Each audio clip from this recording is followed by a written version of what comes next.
téléspectateurs de Amani TV, bonjour et bienvenue.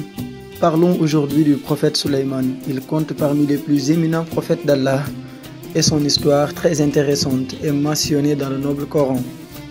Le prophète Sulayman hérita de la prophétie et de la position de roi de son père, le prophète Daoud. Daoud dont l'histoire a déjà été racontée ici. Mais pour le prophète Sulayman, je peux vous raconter son histoire avec les cheveux ou encore son histoire avec les fourmis. Mais je préfère vous faire le point sur son histoire avec la reine de Saba. L'histoire du prophète Sulayman et la reine de Saba commence par un incident et il s'agit de l'absence de la huppe de son assemblée. Le prophète Sulayman, avec son autorité et sa sagesse, déclare que l'oiseau doit avoir de solides raisons pour son absence et son silence, sinon elle serait, ou en tout cas la huppe, serait sévèrement punie. Et imaginez-vous être témoin de cet épisode où chaque détail est chargé de mystère et de signification. La huppe est arrivée avec une révélation et c'est ce qui apaise la colère du prophète Sulayman.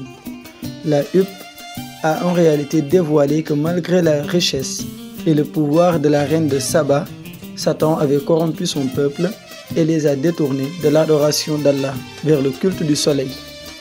Sulayman était donc très choqué par ces révélations et a décidé de vérifier par lui-même en envoyant l'oiseau avec une lettre à la reine de Saba et lui demande de rester discret et d'observer attentivement la situation.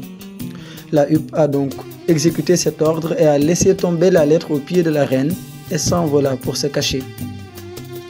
La reine de Saba, troublée par le contenu de la lettre du prophète Sulayman, a convoqué en urgence ses conseillers pour interpréter ce message et ils le perçurent comme une menace de guerre.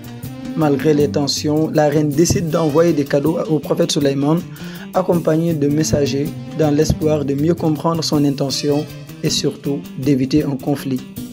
Mais le prophète Sulayman a anticipé l'intention de la reine d'envoyer des émissaires pour collecter des informations et a ordonné la mobilisation de son armée. À leur arrivée, les envoyés, éblouis par la grandeur de l'armée du prophète Sulayman, vont présenter les cadeaux de leur reine comme un geste d'amitié.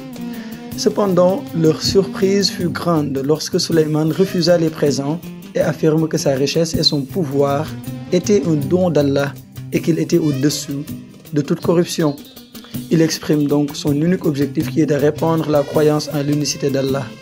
Il les a invités à retourner les cadeaux à leur reine et à transmettre le message qui consistait à dire que si la reine refuse d'adorer Allah au détriment du soleil, son royaume lui serait arraché de force et son peuple serait mis en exil. Les envoyés de la reine sont revenus impressionnés par la grandeur de Sulayman et la reine a décidé de rendre visite à Sulayman en personne accompagné de sa suite royale. Le prophète Sulayman lance un défi à ses disciples lorsqu'il était conscient de l'arrivée imminente de la reine pour lui apporter le trône de la reine de Saba avec ou avant même son arrivée. Après un concours entre ses disciples, c'est quelqu'un doté d'une connaissance du livre qui se porte volontaire pour accomplir le miracle et à un instant, le trône de la reine se matérialise devant le prophète Sulayman. Lorsque la reine fit son entrée dans le palais de Sulayman, ce dernier lui présenta le trône et lui a demandé si son propre trône lui ressemblait. Malgré son étonnement, elle reconnut la ressemblance et a répondu. La reine a donc compris qu'elle était en présence d'un homme doté d'une sagesse et d'un pouvoir extraordinaire. Elle était touchée par cette rencontre. Elle s'est donc repentie, embrassa la foi en Allah et incita son peuple à faire de même. Je ne vais pas finir l'histoire du prophète Sulayman sans vous parler de sa mort. Car le prophète Sulayman, même après sa mort, il a continué d'être un exemple. Il fut trouvé assis, tenant son bâton, supervisant donc les djinns au travail dans une mine. Mais pendant un certain temps, personne ne remarqua son décès, car il semblait toujours être en surveillance.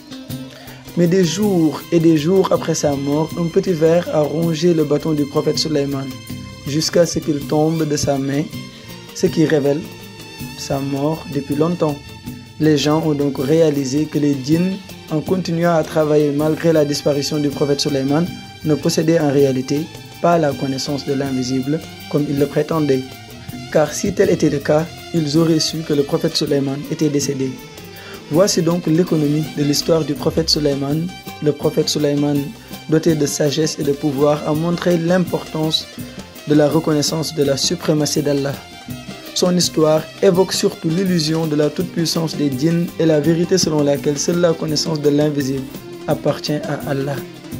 Mais comment cette histoire, amis téléspectateurs, du prophète Sulayman alayhi salam, nous exhorte-t-elle à nous détourner des illusions éphémères de ce monde et à rechercher la vérité et la sagesse dans la soumission inconditionnelle à Allah